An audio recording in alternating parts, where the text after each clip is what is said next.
جو انسان گناہ کرتا ہے تو رحمت کے فرشتے اس سے دور ہو جاتے ہیں اور شیطان اس سے قریب ہو جاتا ہے۔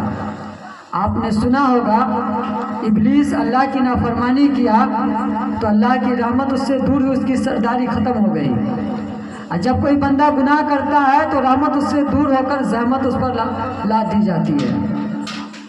اب اس کے دائرے میں جو بھی لوگ ہوں گے اس پر بھی اس کا اثر پڑے گا۔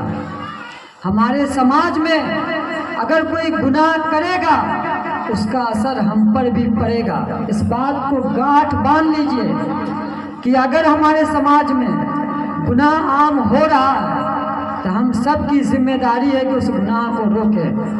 ابھی کے دور میں سوشل میڈیا کا دور ہے، ایک میسج ادھر سے گیا، دوسرا میسج ادھر سے آیا، تیسرا میسج میں کام ختم۔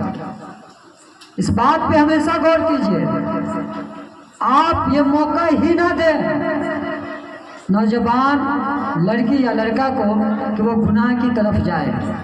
آپ اپنے بچوں سے ہمیشہ دریافت کرتے رہیں کہ بیٹا یا بیٹی تمہیں کس چیز کی ضرورت ہے، اور میری التجا ہے اس نوجوان لڑکی اور لڑکے سے کہ آپ اپنے دل کی بات کو دل میں دبائے نہ رکھنا، کیونکہ آپ دل میں دبا کے رکھیں گے شیطان آپ پر حاوی ہوگا اور آپ سے گناہ ہوگا، تو آپ کو قیامت کے دن آپ کے والد، آپ کے چچا، آپ کے پھوپھا پھوپھی کوئی نہیں بچانے آئے گا۔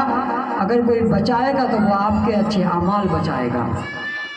کہنے کا مقصد ہے کہ اپنے زندگی کو گناہ سے دور کیجئے، نیکیوں سے قریب ہوئیے، یعنی کہ آپ کے پاس نکاح کے ساز و سامان